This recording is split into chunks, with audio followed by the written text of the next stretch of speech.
expliquer? Et comment décrire un amour si grand, si puissant que rien ne peut le contenir? Tu sais mes espoirs, Seigneur, tu sais mes craintes. Et mes mots sont bien trop petits pour dire tout l'amour que j'ai pour toi. Alors entends mon cœur, mon esprit qui te loue, entends le chant d'amour d'un enfant racheté. Je prendrai mes faibles mots pour te dire quelque merveilleux tu es. Mais je ne pourrai pas te dire combien je t'aime. Alors entends mon cœur. C'est tout comme la pluie. Les mots pouvaient couler. Et si j'avais l'éternité, je ne pourrais pas l'exprimer. Mais dans les battements de mon cœur, tu entendras toujours. Merci pour la vie, pour la vérité et pour le chemin. Alors entends mon cœur, mon esprit qui te loue,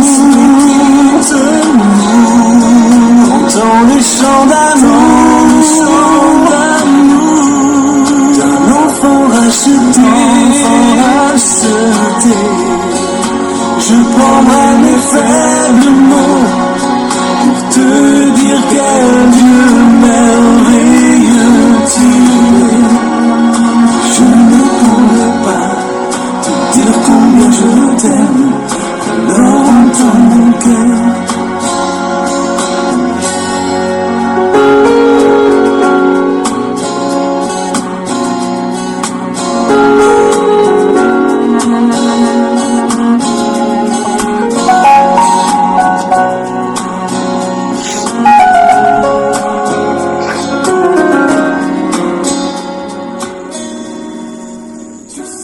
Belgique dans la sainteté, bonsoir. Bonsoir, frère Junior.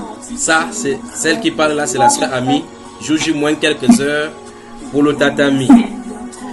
La sœur Suzanne Clodon, bonsoir. Bonsoir, frère Junior. Le frère Frédéric, tout naturellement, bonsoir et bienvenue. Bonsoir, frère. Je vous aime. Amen. Le frère Frédéric, le frère Patrick, bonsoir et bienvenue.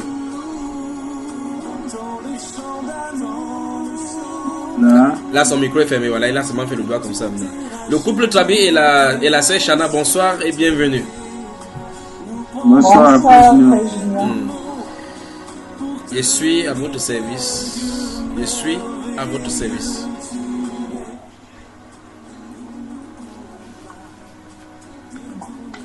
Moi, j'ai des questions. Balance la sauce.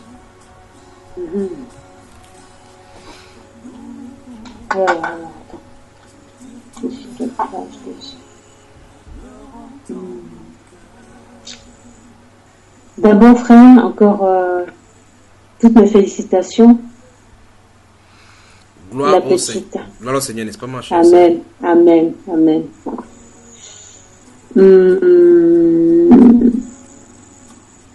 Oui, dans un des enseignements, mon frère, tu expliquais quelque chose là concernant pourquoi le Seigneur il posait la question à l'apôtre Pierre. M'aimes-tu? S'il veut paître ses brebis. M'aimes-tu, Pierre? Oui. M'aimes-tu 3 fois? Voilà, absolument, mais j'avais pas tout compris en fait. Et je voulais savoir, est-ce qu'il y a quelque chose derrière. Eh bien, dans ce cas, Pourquoi trois fois? si tu n'as pas tout compris, il faut bien réécouter encore. C'est simple, n'est-ce pas? La sœur Clodon. Comment il va déjà, monsieur Clodon? Pardon? Comment il va, monsieur Clodon? Il va très bien par la grâce de Dieu. Et Gabi va bien, Alexia? Oui, ils vont tous bien, vraiment. Tu leur fais un Tout coucou le de monde ma va part. bien ici. Tu leur fais un coucou de ma part, d'accord? Je n'y manquerai pas. Hmm. Je n'y manquerai pas. Je vous aime. Ok. J'attends les questions. S'il n'y en a pas, je vous en pose. Oui, alors, apôtre. Je pose, c'est frère Trabi. Moi, ma question, là, en fait... Non, j'ai demandé si j'en c'est j'ai demandé sûr si qu'il y a des- non, j'ai demandé si j'en pose. En fait, Je pose la question. Oui, pose. Donc, la sœur Clodon est en train de poser la question. Laissons-la, elle finit de poser ses questions, puis on va en poser. Oui. Apocalypse 11, verset 2. Je ne comprends pas trop bien cette partie, en fait. Quand il dit les nations fouleront aux pieds la ville sainte pendant 42 mois. C'est quoi? C'est fouleront, c'est le mot en fait, fouleront. Ça veut dire quoi? Fouler. J'ai pas compris en fait. Le frère Trabi, la question t'est posée. Tu te moques de moi, mon frère? Non, je souris. Comme toi, Non. tu as de sourire actuellement. Et comme le frère Trabi rit aussi, et la sœur Ami a de rire. quelle est la question? En fait, dans la phrase, dans Apocalypse 11, verset 2, j'ai pas très bien compris le sens de les nations fouleront au pied la ville sainte pendant 42 mois. Fouleront, Pas ça veut dit. dire. Ça veut dire quoi? C'est- Les nations fouleront. Pour l'Europe, Oui. c'est de Jérusalem, il parle en fait. On n'a pas compris. Pour J'ai l'Europe, pas compris. c'est comme dédaigner ou bien quelque chose. Comme, Je sais. oui, c'est comme faire du mal ou faire quelque chose en fait, de négatif. Rejeter. Pardon? Fouler, c'est marcher, c'est massacrer, c'est ça, non?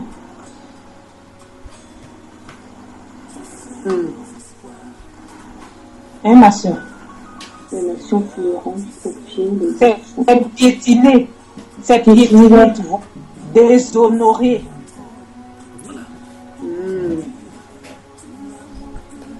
Vous voyez que vous êtes tous des biblistes, non?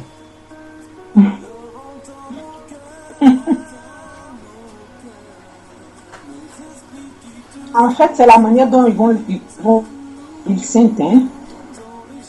Pendant ce temps-là, c'est 42 mois en langage prophétique, comme il a dit. Hein.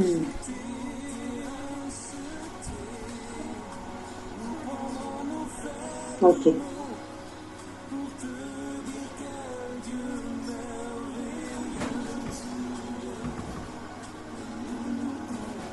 Des questions?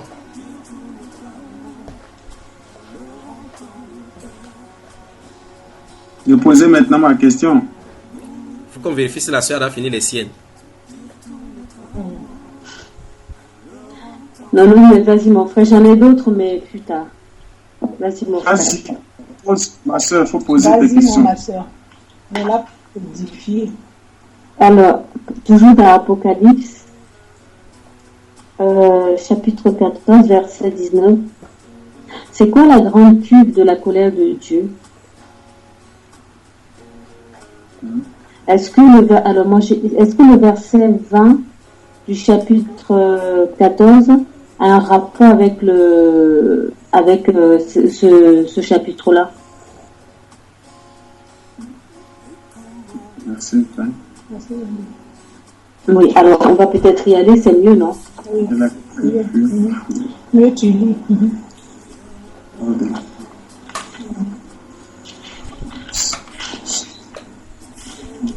Apocalypse 14, verset 19.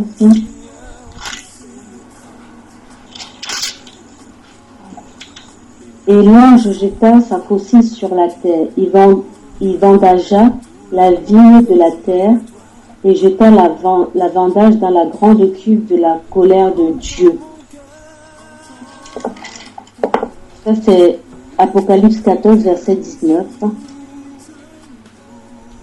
Il faut prendre un peu plus haut là-bas. Quand tu prends tout près comme ça, on ne peut pas comprendre.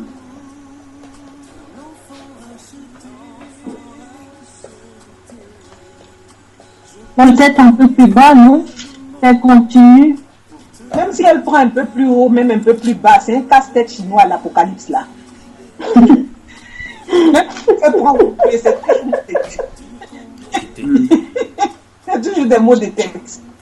Mon frère, tu veux que j'aille plus haut, c'est ça? À partir du verset 17 peut-être? Vas-y, lis. Un autre ange sortit du temple qui est dans le ciel, ayant lui aussi une faucille tranchante.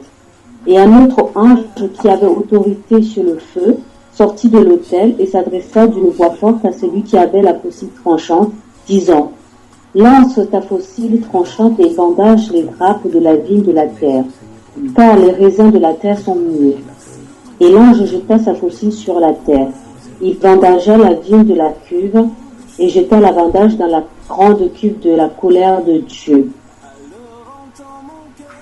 La cuve fut foulée hors de la ville et du sang sortit de la cuve jusqu'aux morses des chevaux sur une étendue de 1600 stades. Et la question c'était c'est quoi la grande cuve de la colère de Dieu?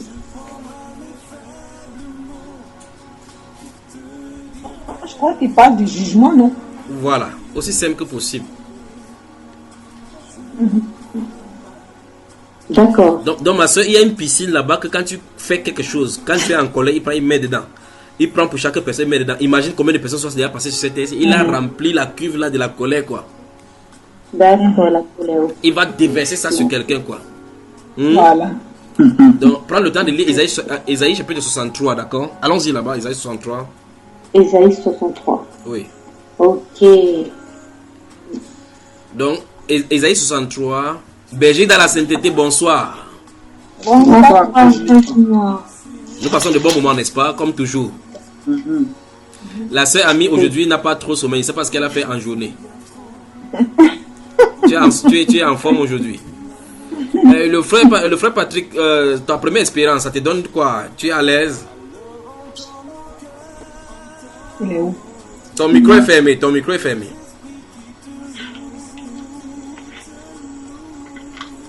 On ne t'entend pas.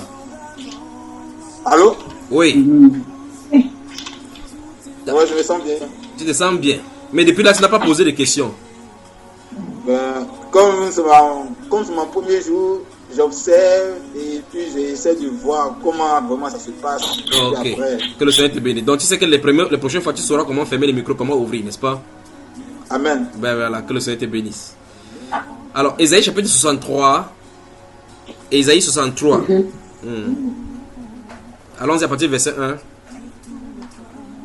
Qui est celui qui vient d'Édom, de Botsra, en vêtements rouges, en habit éclatant, et se redressant avec fierté dans la plénitude de sa force? C'est moi qui ai promis le salut, qui ai le pouvoir de délivrer. Pourquoi tes habits sont-ils rouges, et tes vêtements comme les vêtements de celui qui foule dans la cuve? J'ai été seul à fouler au pressoir, et nul homme d'entre les peuples n'était pas avec moi. N'était avec moi. Je continue. Qu'est-ce que tu as lu, ma soeur? J'ai lu le verset 63. Non, je sais ce que tu as lu. Oui, qu'est-ce que tu y as lu par rapport à la question que tu posais?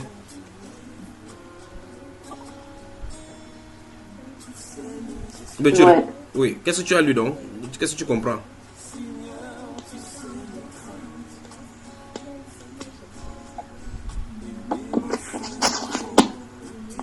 On a l'impression qu'il s'adresse à une personne là. Non, par rapport à la question que tu as posée, qu'est-ce que tu y vois?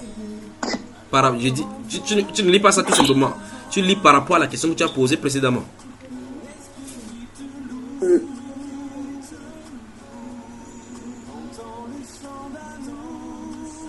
Relis encore, ma soeur.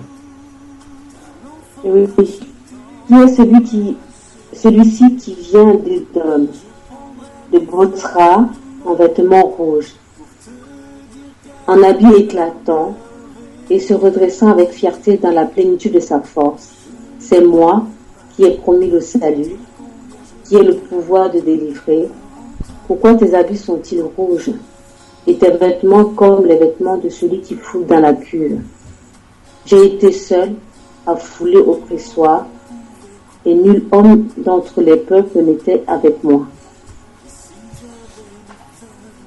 Continue. Je les ai foulés dans ma colère. Je les ai écrasés dans ma fureur. Leur sang a rejailli sur mes vêtements et j'ai souillé tous mes habits. Car un jour de vengeance était dans mon cœur. Oui. Et l'année de me racheter est venue. Je regardais et personne pour m'aider. J'étais étonné, personne pour me soutenir. Alors mon bras m'a été en aide. Et ma fureur m'a servi d'appui. J'ai foulé des peuples dans ma colère. Je les ai rendus ivres dans ma fureur et j'ai répandu leur sang sur la terre. Tu vois effectivement qu'ici on parle de fouler le peuple dans sa colère. Il y a encore le mot fouler dont tu as parlé tout à l'heure. Oui. Et donc, ça veut dire que les deux choses que tu as posées initialement se trouvent dans ces passages-ci. Maintenant, il dit que son bras lui est venu en aide. Le bras de quelqu'un marche, ma soeur?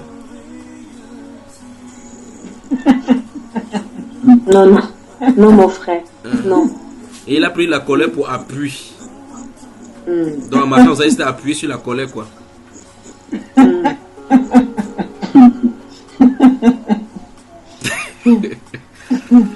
Ma soeur Suzanne, je vous aime tellement.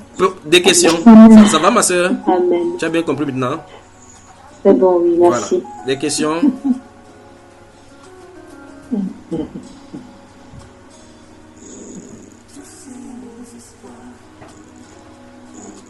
Les questions sont terminées. Belgique dans la sainteté. Bonsoir. Bonsoir, frère. Bonsoir.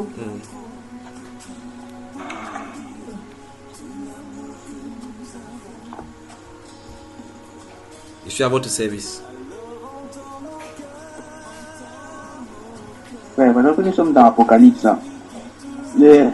Apocalypse 17, il décrit un mystère. Je ne sais pas c'est quoi un mystère. Jean, je t'ai déjà parlé dessus. S'il y a un instrument dessus. Quoi ça? Apocalypse 17. Oui. Tu veux savoir comment ma soeur? Il parle d'un mystère, je crois, si c'est 17. Je ne sais pas si tu as déjà enseigné dessus. Le mystère de quoi, la Babylone? Oui. Tu as déjà vu le titre de l'enseignement intitulé Le mystère sur Bambaïba? Je vais regarder. Voilà, je crois que la sœur Suzanne Clodon va te poster cela maintenant. Elle est trop forte. Des questions? D'accord. Moi, je voulais savoir si vous avez fini les frères. La sœur Ami n'a jamais de questions. Hein? Elle n'a jamais de questions. Quand vous voulez poser la question, elle dit que non, c'est la question qu'elle voulait poser là-bas. Non, j'ai pas de question. Le peu que je peux déjà assimiler, c'est déjà bon pour moi. Amen.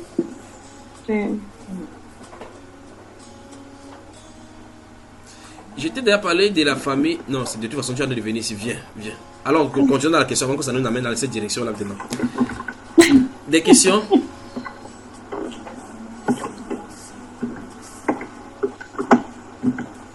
En fait, Moi, je vous pose une question simple. Si quelqu'un est angoissé sur le cœur et qui ne parvient pas à lire la Bible ni prier, comment faut-il faire pour s'en sortir? Lire la Bible. Il ne parvient pas à lire. Il ne parvient pas à prier. Qu'est-ce qu'il faut faire? Moi, je vous pose ma question.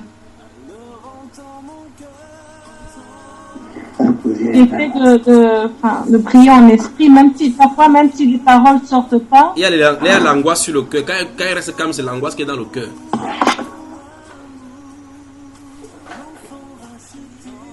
prier quand même. Il ne peut même pas prier. Mais même si elle fait rien, le Seigneur va intervenir. Qu'est-ce qu'elle doit faire? Rester dans le silence. Donc calme comme ça, n'est-ce pas? Non. Tu peux le faire, Attends, mon frère. Tu peux le faire, ma soeur.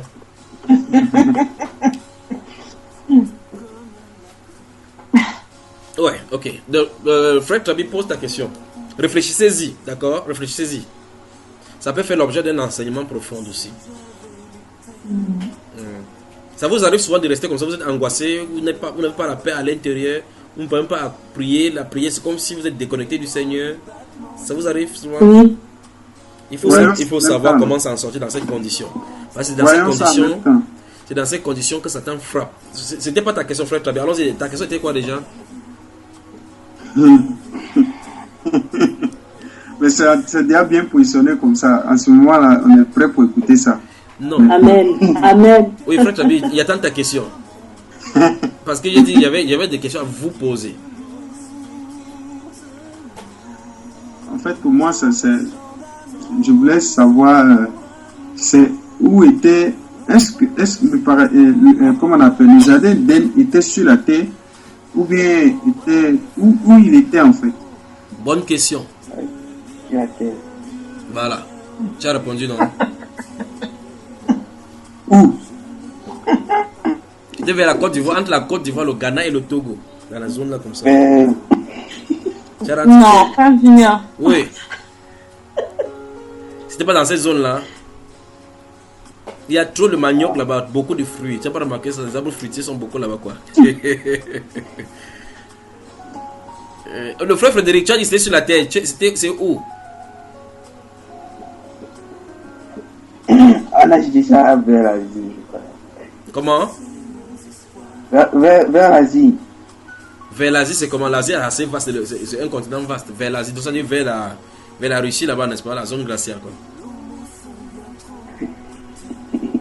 Ou bien vers la Chine en montant là-bas. Ou vers le continent du milieu.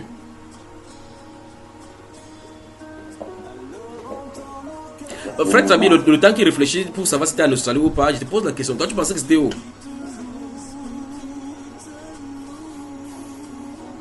Moi, je pensais que moi, quand je lis, je vois, il me dit que c'était sur, comment on appelle? C'est compliqué.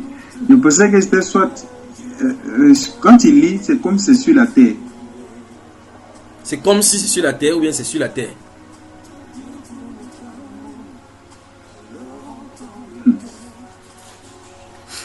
Hein, mon cher? Comment? Sur la terre. Attends. Et bien, comment tu dis comme si c'est sur la terre?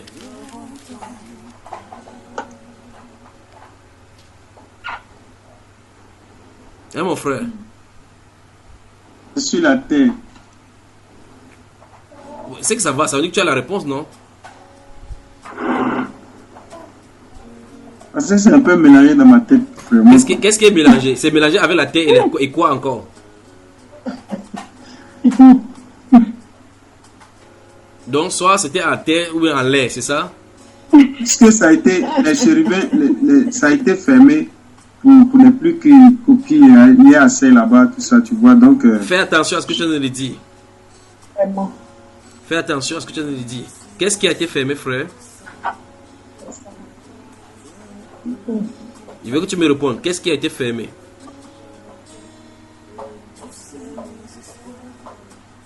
le jardin. Tu es sûr que c'est le jardin? Le chemin. C'est le chemin qui a été fermé. Le chemin de quoi? De l'arbre de vie. Mais pourtant, tu viens de dire maintenant qu'on a fermé le chemin du jardin. Le chemin de l'arbre de vie. Tu vois comment il faut être méticuleux et bien pointu avec la parole, n'est-ce pas? Donc, il ne s'agit pas, on n'a pas fermé le chemin du jardin.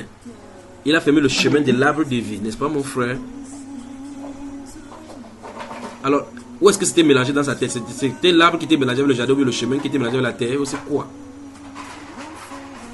C'est le jardin en fait qui était un peu mélangé dans ma tête. Bon, c'était mélangé donc avec quoi? Il faut qu'on démêle ça parce que si le tapioca est mélangé avec le sable, on peut le trier. Le haricot, quand vous le préparez, vous triez, non?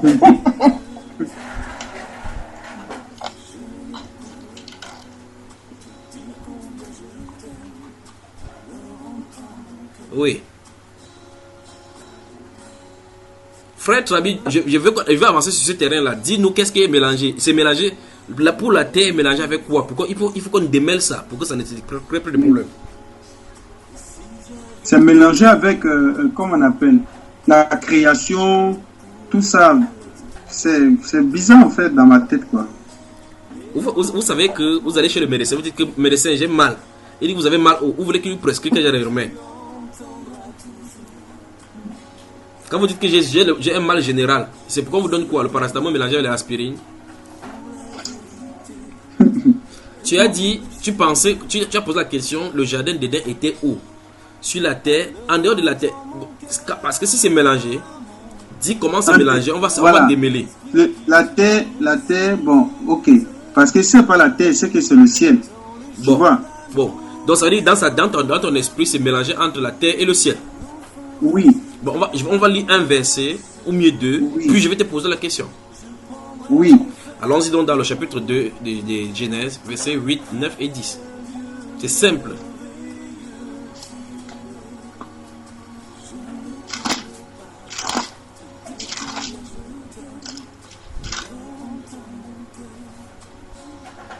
D'accord? Oui. Donc, franchement, lis doucement. Bien. Avec la ponctuation du verset 8 jusqu'au verset 15. Alors, on y va.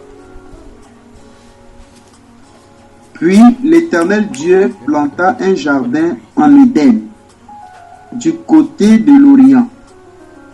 Et l'homme qu'il avait formé, l'Éternel Dieu fit pousser du sol des arbres de toute espèce. Souligne sol.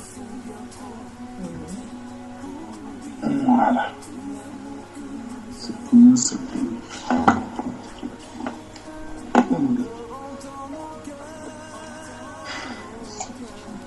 Oui. Oui, allons-y.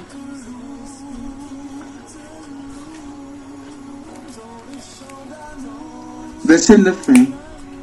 L'Éternel Dieu fit pousser du sol des arbres de toute espèce. Oui. Agréables à voir et bons à manger. Oui.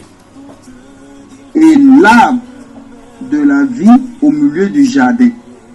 Et l'arbre de la connaissance du bien et du mal. Un fleuve sortait d'Éden pour arroser le jardin. Oui. Et de là, il se divisait en 4 branches. Donc Éden, c'est une localité. Et dans cette localité, comme on peut dire par exemple en Namur, il y avait un jardin en Namur. D'accord? Quand on dit jardin d'Éden, ça veut dire que c'est le jardin, parce que Éden veut dire plaisir. D'accord? Éden, ça veut dire plaisir. Donc ça veut dire un jardin de plaisir. Mais plaisir, ce n'est pas l'appellation du jardin. C'est l'appellation du lieu. Comme on peut dire le jardin d'Amsterdam. Ou bien le parc de Waza. Le parc des zoos de tel lieu. Vous comprenez, n'est-ce pas? Voilà. J'espère que vous saisissez bien. Éden, c'est une localité. Parce qu'on dit là-bas qu'un fleuve sortait d'où? Un fleuve sortait d'Éden. Oui. Et pour arroser le jardin. Donc, vous comprenez que le jardin se trouve en Éden. Donc, quand on dit jardin d'Éden, ça veut dire que le jardin qui était positionné dans la localité appelée Éden. C'est bien compris? Oui. Avançons donc maintenant. Et Éden voudrait dire plaisir. Mais allons-y. Le nom du premier est Pichon. Oui. C'est celui qui entoure tout le pays de Avila. Souligne pays d'Avila.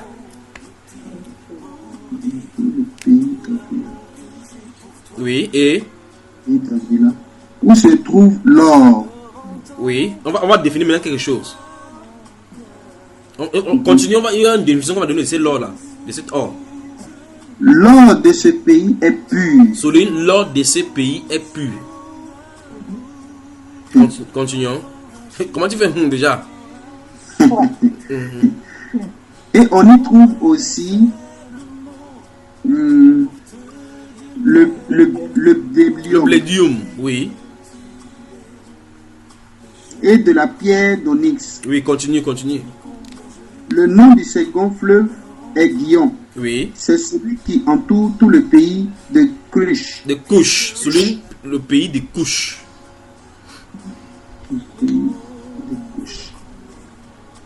Continue. Le nom du troisième est Hiddekel. Oui. C'est celui qui coule de l'Orient, de l'Asie, de la Syrie. La Syrie, souligne. Oui. Du Orient de la Syrie, ou souligne Orient de la Syrie. Orient de la Syrie. Continuons. Le quatrième fleuve c'est l'Euphrate. Oui. L'Éternel Dieu prit l'homme. Souligne l'Euphrate. Souligne Euphrate. Euphrate. Oui. 14 maintenant. 15. Allons-y. L'Éternel Dieu prit l'homme et le plaça dans le jardin d'Éden pour le cultiver et le garder. Souligne cultiver. Bon, maintenant quitte la Bible, tu me regardes les yeux dans les yeux et te poses des questions. Oui. Tu vas me répondre soit par oui, soit par non. Il y a le sol au ciel.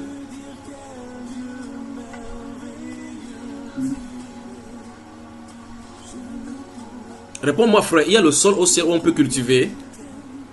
Non. Ok, on continue. Il y a un pays au ciel. Non. Il y a un style d'or au ciel qui n'est pas pur. Non. On a dit que l'or de ce pays-ci là est pur. C'est entendu que par rapport à d'autres pays, l'or on n'est pas bien. Comment tu dis hein? Il dit qu'il a pris l'homme. Ça veut dire que l'homme n'était pas fait dans le jardin. Il avait été fait sur la terre, dans un autre endroit. Et on l'a pris, on l'a amené dans ce jardin, on l'a introduit dans le jardin pour le cultiver. Pour le cultiver. Pour le cultiver. Et le garder. L'Euphrate, c'est quel fleuve? C'est le fleuve qui est dans quelle zone, frère?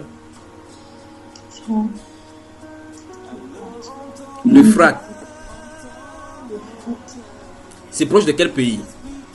Israël. Tu parles. Oui, c'est là-bas.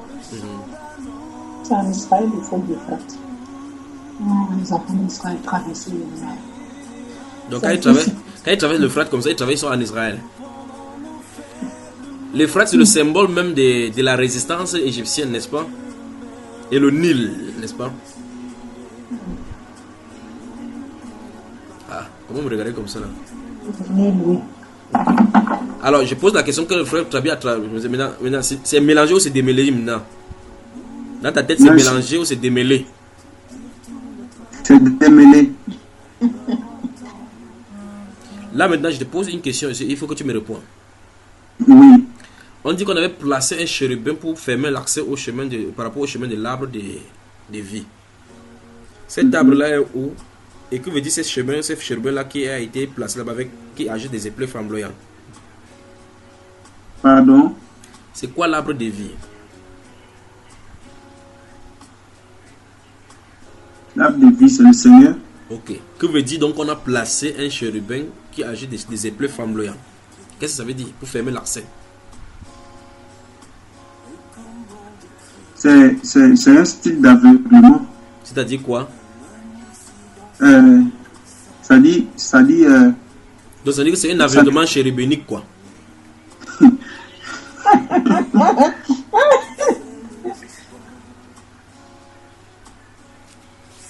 C'est un style d'aveuglement pour les incrédules.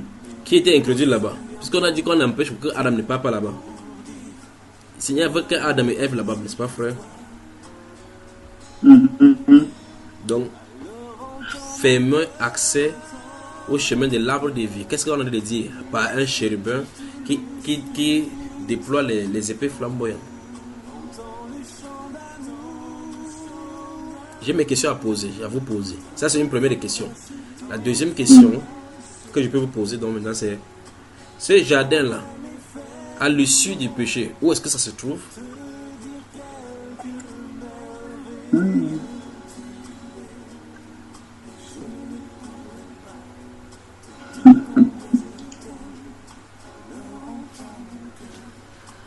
Répondez. On va pas dormir dans nos maisons aujourd'hui.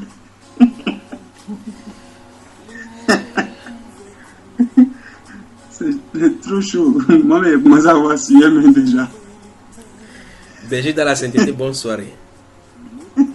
Ou bien?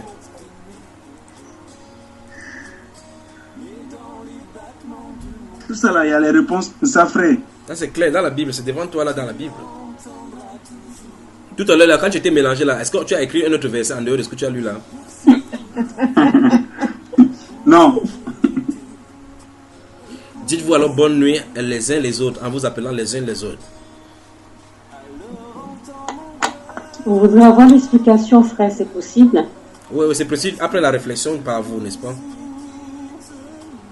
Donc la semaine prochaine, c'est ça? L'esprit est suspendu comme ça. Oui, comment l'esprit par rapport à le problème de la mort, les morts sont-ils morts ou vous pensez que j'ai oublié? Je vous observe seulement. Même si on avance 100 ans, il n'oublierait pas. Alors, c'est ami, dis bonsoir, bonne nuit à ta soeur, à tes soeurs, à tes frères. Bonsoir, frère Trabi, sœur Félicité. Bonsoir, ma soeur. Bonsoir, frère Frédéric. Et bonsoir, frère. Je sais plus ton nom. Patrick. Ok, frère Patrick, bonsoir. Et bonsoir, frère. Alors, je vous laisse avec Séraphina Makisodiva. Je viendrai. Bonne soirée. Bonsoir, ma soeur Sylvain Clédon. Bonsoir. Je viendrai répandre mon cœur. Je viendrai. Bonsoir. Je viendrai à cause de ta bienveillance. Je viendrai oui goûter à ta sainteté. Je viendrai même si mes défauts me disent le contraire. Oh oh, je t'attendrai pour te prendre dans mes bras d'amour, te dire combien je t'aime, combien tu me manques. Oui, viens avec ton cœur, mon enfant. Oh. Je viendrai te parler, te dire des choses, je viendrai me réfugier dans tes bras d'amour. Oh oh, au-delà de mes limites, je viendrai.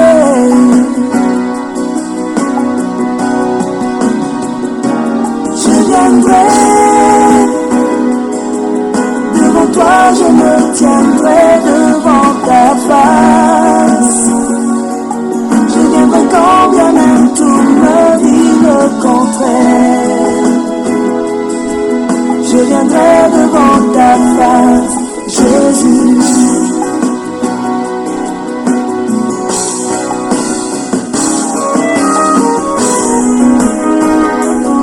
La sœur Suzanne Clonon, bonne nuit.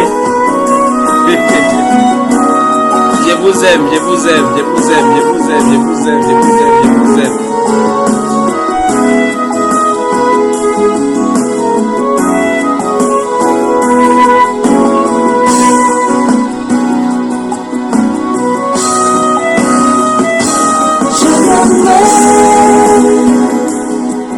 Devant toi je me tiendrai devant ta face. Je viendrai quand bien même tout me dit le contraire. Je viendrai devant ta face, Jésus.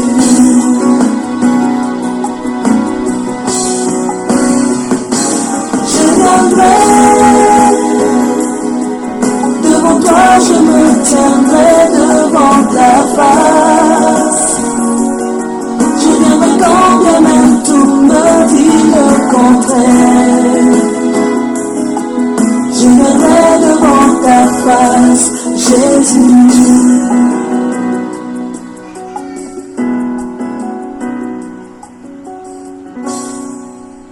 Alors, bonne nuit. Merci dans la sainteté, bonne nuit.